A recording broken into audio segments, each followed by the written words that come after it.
To press the request to speak buttons now or as soon as possible, and I invite Douglas Ross to speak to and move the motion around 11 minutes. Mr Ross. Thank you very much, Presiding Officer. We have just witnessed the SNP under John Swinney failing to vote for an amended motion that they drafted. So just to be clear to the public out there, the wording of the motion that has just passed, with every nationalist failing to support it, was the wording that the SNP government asked Parliament to agree to. Now we know independence will be line 1 of the SNP manifesto. It seems incompetence is going to be line 2.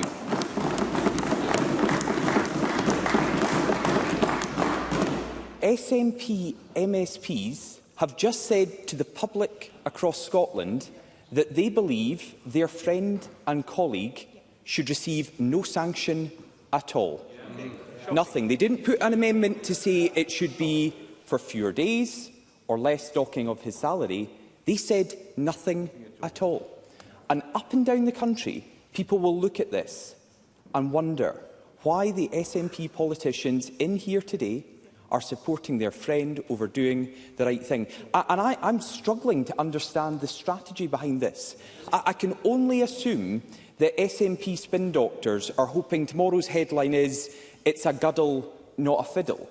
But of course it's both. It is a guddle because they've ended up not voting for the wording of a motion that they drafted themselves. And it is a fiddle because Michael Matheson tried to claim £11,000 of taxpayers' money and thought he could get away with it. When he didn't, he lied to cover up his tracks. And when he's been found guilty by the Scottish Parliament corporate body, and when he has been sanctioned by the Standards Committee of this Parliament, SNP MSPs refused to support that. But now the Scottish Parliament has agreed the guilt of John Swinney's disgraced colleague and friend. The question of what happens next is the substance of this debate. And I notice that the First Minister has walked out. He doesn't want to take part in a debate about his colleague who should resign for what he's done. I think that's quite telling. Because the Standards Committee has issued the longest ever suspension given to an MSP at 27 sitting days. Now, they can only operate within the rules of this Parliament. And we've found out time and time again they are out of date. Because while we don't have the opportunity here, the right to recall was introduced at Westminster over a decade ago. But no such opportunity exists here. Now I know some SNP MSPs would like to speak to the Standards Committee about procedures in Westminster, and they would like to use their experience to frame the debate around this. One such MSP is Michael Matheson.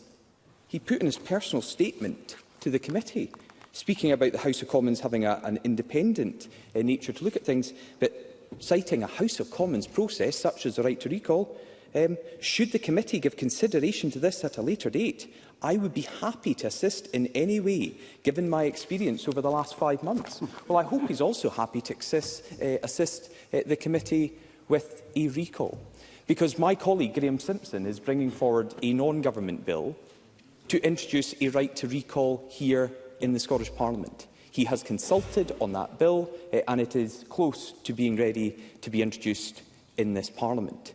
But we do need that because the sanction that has now been agreed by every MSP, apart from those on the SNP benches, it would have led to a recall at Westminster. It is almost 3 times the length of a suspension that requires a recall at Westminster.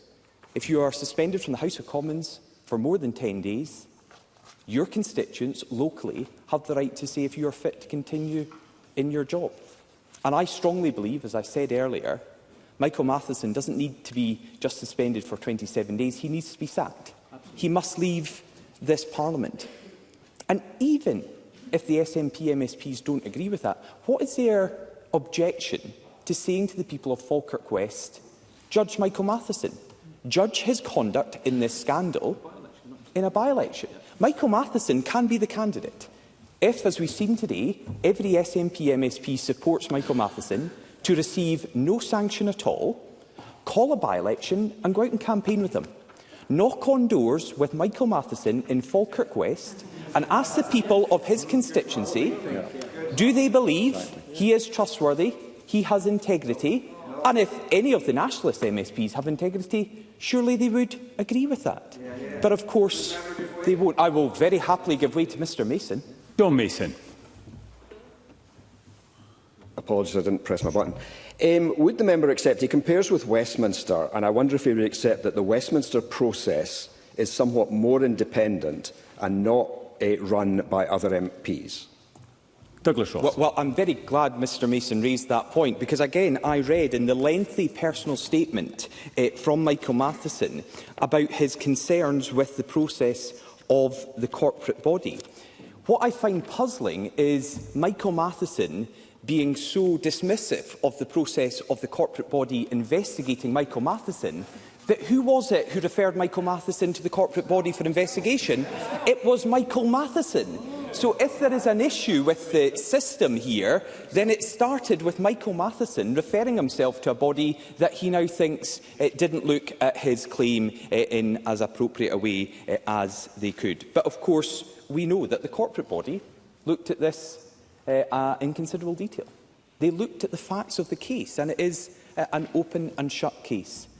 Michael Matheson could see there were issues in his roaming bill.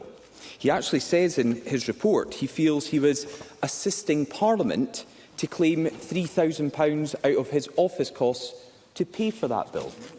His story then repeatedly changed to this Parliament, to the public and to the press. We all remember nationalists lining up to say there's nothing to see here, draw a line under this and move on. He had the support of the former First Minister. He stayed in government for months. And again, the nationalists didn't want to take interventions earlier. One of the questions I would maybe ask the SNP, do they really believe that this has been at no cost to the taxpayer? Because let us not forget that Michael Matheson left government with a payment from the taxpayer of almost £13,000. The original bill that he tried to claim from the taxpayer was £11,000, and because he then resigned the day before the corporate body published their report, he got £13,000 from the taxpayer for resigning in disgrace. But resigning from the Cabinet, resigning from the Scottish Government is not enough. Michael Matheson should do the right thing and resign from this Parliament. And I just cannot understand how MSPs on the SNP benches, and indeed the Green benches today, given their amendment, are willing to continue to support someone who has brought this institution, our Parliament, into such disrepute. Now, we know that there is a formal agreement between the SNP and the Greens that has broken down, but we now seem to have the Butte House Agreement 2.0. Because, strangely today, the government are not amending my motion. I'm not sure I can remember a case where the government don't want to amend a motion from the main opposition party on our debating time.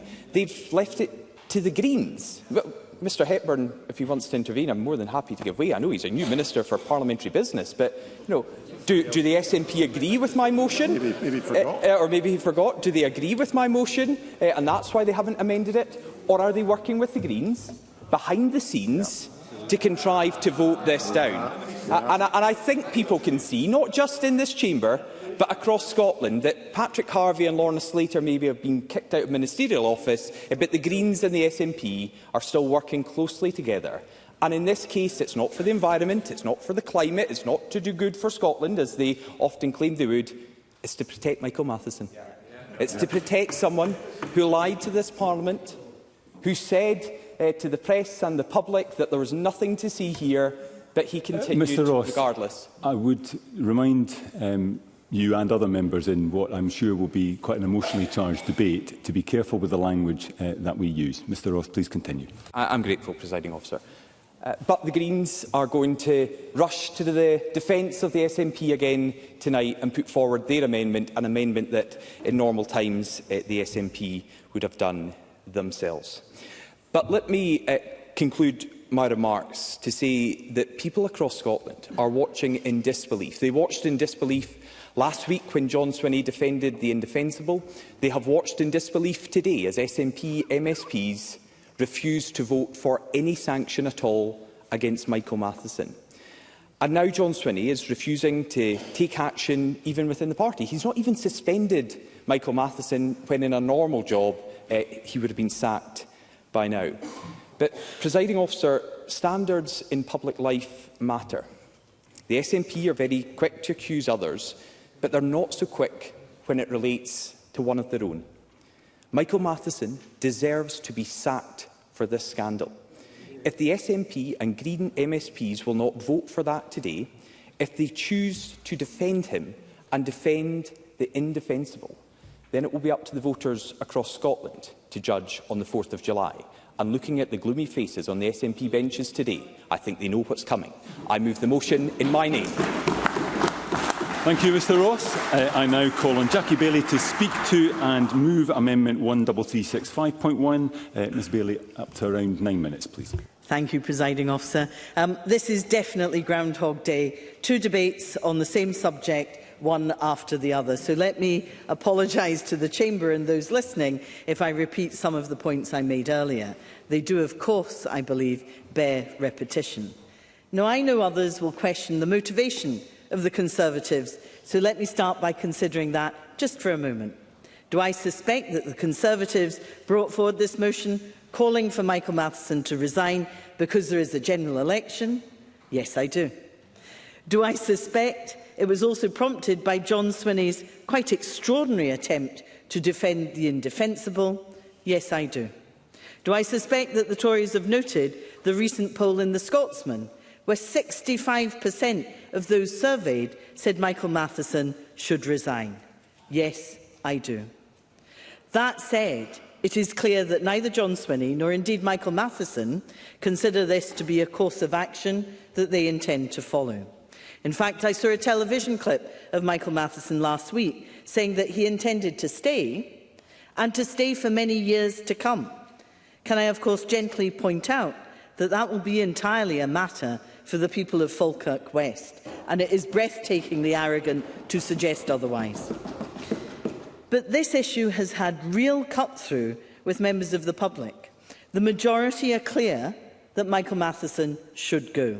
A number of people in my own constituency, as you meet them going around your business, have said to me that if they had abused their expenses in this way, they would have been sacked. That is the real world that the majority of people live in contrast to the bubble that is Holyrood. So it's worth recapping on events. Michael Matheson misused a parliamentary device, an iPad, which was taken on holiday to Morocco. He ran up roaming charges of £11,000, which is an eye-watering sum of money. Now, I consider myself to be a hard-working and diligent MSP. My constituents will decide the truth of that. But I would be hard-pushed to spend that kind of money on roaming charges. And I work during my holidays, much to my family's horror and the dismay of my hard-working staff.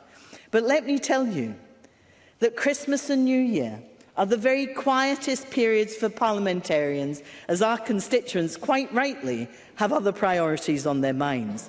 You would be hard-pushed to run up a bill of £1,000, never mind £11,000. Indeed. Grateful to Jackie Baillie for giving way. Does she agree that the data roaming charges in one day, if they were to be believed, were solely used for parliamentary purposes, would require someone to type and send an email every 10 seconds continuously for 24 hours during the Christmas holidays? Could anyone on the SNP benches believe that? Jackie Baillie. I will not dispute the information and data given, but what I would say is that is the one time of the year where our constituents actually take a break and decide not to email us. So I struggle to understand how that could be achieved. But as I said earlier, the public might not know this. We all get emails from Parliament staff reminding us when there are changes to board broadband providers, several in fact, if we don't respond. We also get emails before recesses asking us if we're going on holiday and where, so that packages can be adjusted. So nobody in this Parliament can say that they didn't know. When the parliamentary authorities raised it with Michael Matheson on at least 4 occasions, he denied there was any problem whatsoever. He had sight of the detailed bill, and to be frank, when this was released to the public, it took Twitter all of 2 minutes to work out that usage was highest when there were football games on. It was obvious. Michael Matheson is not a stupid man. I believe he knew, and he said nothing. And the tragic thing is that he has paid a high price for it. His reputation is in tatters, he has had to resign from ministerial office, and he's now been sanctioned by this Parliament. Had he held his hands up, had he apologised and paid back the money straight away, it might have caused a day's uncomfortable headlines, but many of us with children would have absolutely understood. Teenage boys love football, and it's a passion many will share with their fathers. If it had been my daughter, I would have known, but in her case, it would have either been Netflix or the Eras tour of Taylor Swift. You know this about your family. And to be frank, the problem was not the original sin, but the cover-up, the lies and the obfuscation.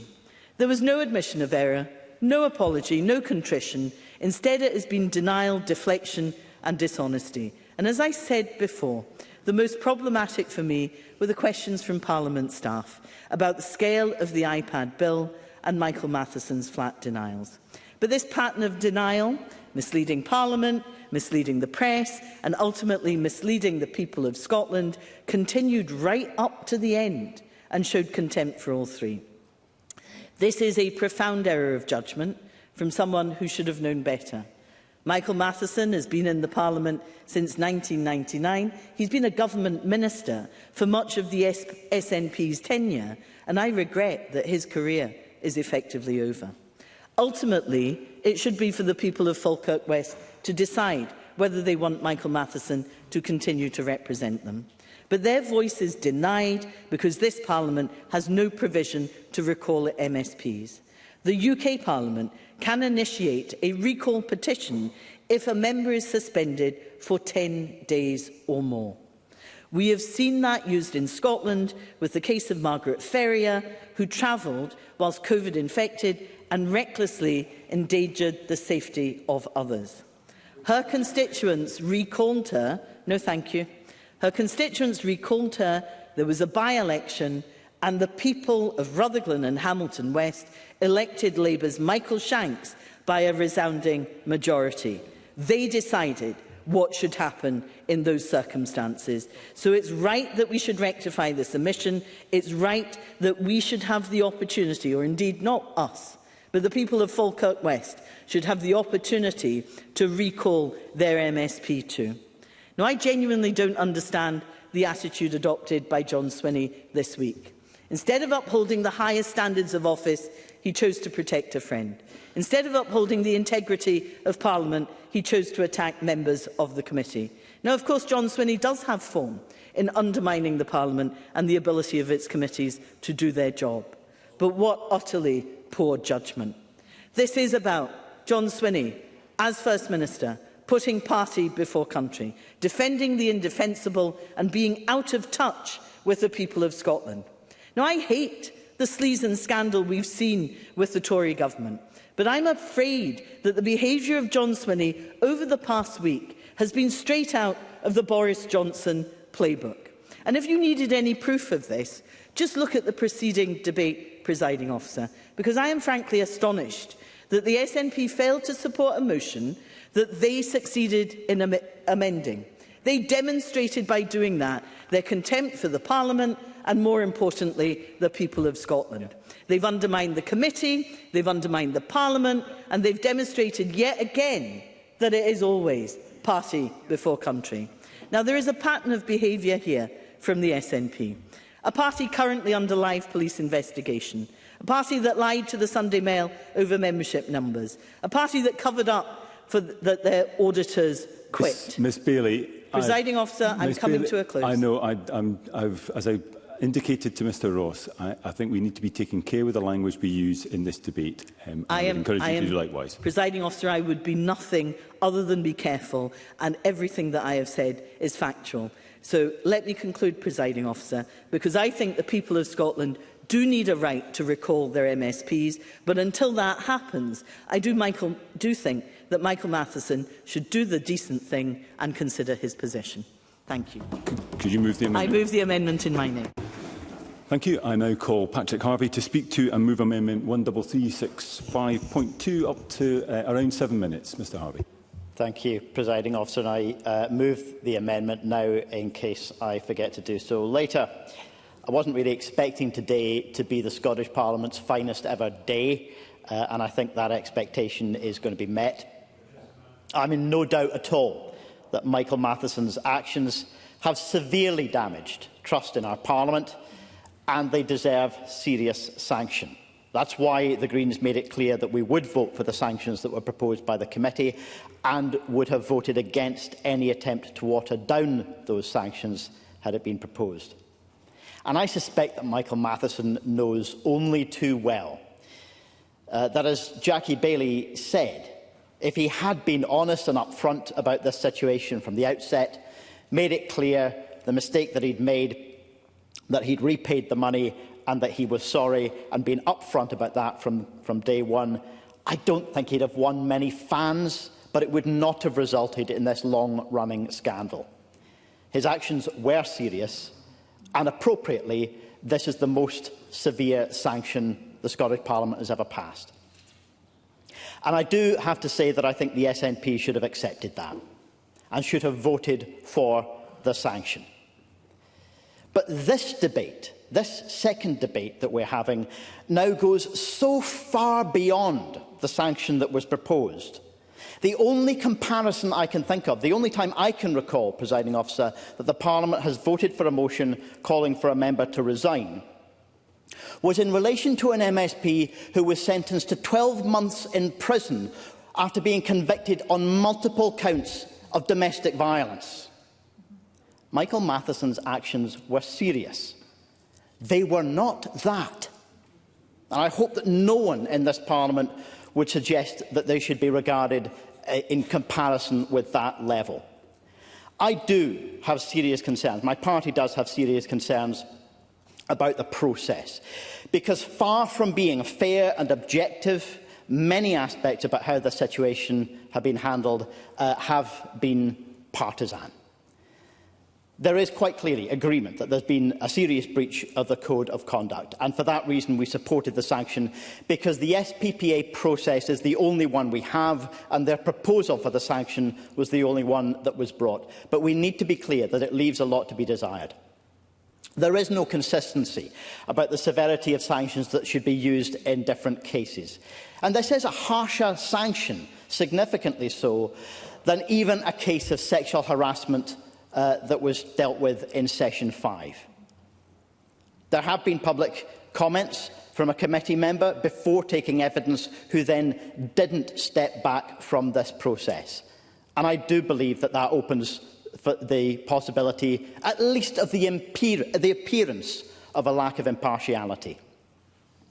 There's been the question about John Swinney's correspondence to committee members not being provided to those members. There is, of course, the leaking of draft recommendations before a last-minute decision to significantly increase the proposed sanction. And that leaves us no way of knowing what the committee would in fact have done if that leak hadn't have happened. Did it affect the final decision that they made? We can't know that. And I'm afraid the convener's reference to the Commissioner is of no real help. Action after the fact in a case like that, we all know is pretty unlikely. What we need is a process that is beyond reproach in the first place. And this isn't the first time. This isn't the first time that MSPs entrusted with a confidential process have acted in this way. At least one member of the Committee on Handling of Harassment Allegations in Session 5 leaked evidence given confidentially by victims. Now, that was a far more serious situation being dealt with than this one, but both those situations go to show that we don't have a process we can properly trust to be impartial and compared with what would take place in another workplace. What kind of process would be capable of that? What kind of process could we have that would not be subject to partisanship? Now, the idea of a power of recall has been proposed again in this debate, and I think that's a worthy thing to bring for discussion. And I do have support for the principle, at least for the most serious cases, for the equivalent of someone in another job at another walk of life losing their job for an offence like gross misconduct. But I have argued in the past that kind of process, for it to be above reproach, it must be conducted and decided independently, not by politicians, and is set out on clearly defined grounds, so that it's not susceptible to the kind of shallow partisan politics that we're seeing today. And let's be clear, that's what we are seeing today. The Conservatives have some nerve to pretend that they're acting out of principle today after their leader went election campaigning in Falkirk just days ago. They might at least have maintained the pretence that they're acting out of concern for parliamentary standards, at least until after the vote had taken place. But they couldn't be bothered to do that because they know no one will take them seriously. The idea that a man who served in Boris Johnson's government now presents himself as the standard-bearer of truth and decency in politics, I'm going to treat that with the contempt that it deserves. Presiding Officer, I began by saying that Michael Matheson's actions have severely damaged trust in Parliament, and I think that's right. That's why he's been investigated, that's why the committee proposed a sanction, and that's why I and my colleagues voted for that sanction. I do so without the slightest pleasure. And I worry that far too many people who have been part of this process do see it as a political opportunity for them to milk some advantage during an election period. And I think some of the Tory behaviour that we've seen, particularly in bringing this second motion, does demonstrate that that's what they are here for, and that they seek, rather than to address the damage that's been done to the reputation of Parliament, they seek to exacerbate it. Thank you, Mr Harvie. I now call Willie Rennie. Around 6 minutes, Mr Rennie. Yeah, I've been a long-time advocate of recall for members of the Scottish Parliament. It's been a welcome innovation at Westminster, which has both restored some degree of faith amongst voters, whilst changing the relationship between members of Parliament and the parliamentary rules. And it's with regret that the perfect was allowed to become the enemy of the good. When I pressed several years ago for a cross-party consensus in this Parliament for its introduction here, the excuse deployed by party leaders at the time was that the list system meant that power wasn't handed back to the voters but was controlled by the party whips. If we think the list system is undemocratic, then we should change the list system. We should change the voting system. Our list system has always invested power in the parties to order the list in the way that they wish. But to consider that all MSPs should be free from recall just because we don't have a by-election for the list is missing, I believe, a big opportunity for change. Now, today, in the House of Commons, a 10-sitting-day suspension, followed by a petition signed by 10% of the electorate in that seat, would trigger a by-election. The member suspended is entitled to stand in a subsequent by-election. It works. Several members have been subject to the process. It's becoming an established part of our democracy. And I'm sure that this Parliament is capable of developing a system of equal integrity to that is established in Westminster. The 27-day suspension recommended by the Standards Committee for Michael Matheson, that we have only just agreed to, is far in excess of that 10-day threshold that triggers the House of Commons process. If Michael Matheson was a member of the UK Parliament, he would now be subject to a constituency petition.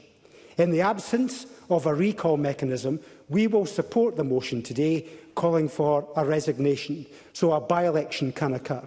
Michael Matheson would be entitled to stand in that by-election.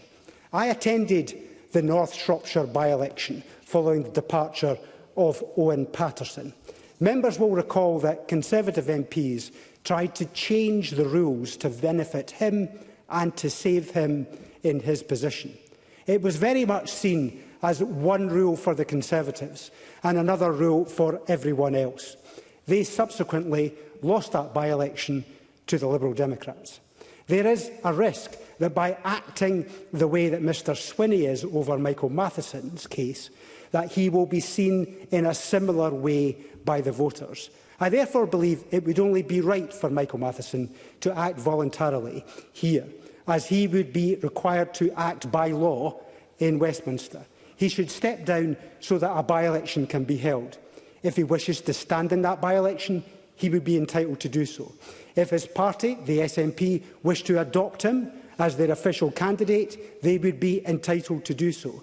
And if the voters of Falkirk wish to re-elect him as their MSP, they would be entitled to do so too. Now, I've always found Michael Matheson a pleasant and courteous member of this place. I was especially impressed with the way in which he took over as Justice Secretary from the somewhat turbulent years of Kenny MacAskill. So that it is with some regret that I support the motion today. But I must adhere to the recall policy that I have always supported. Thank you.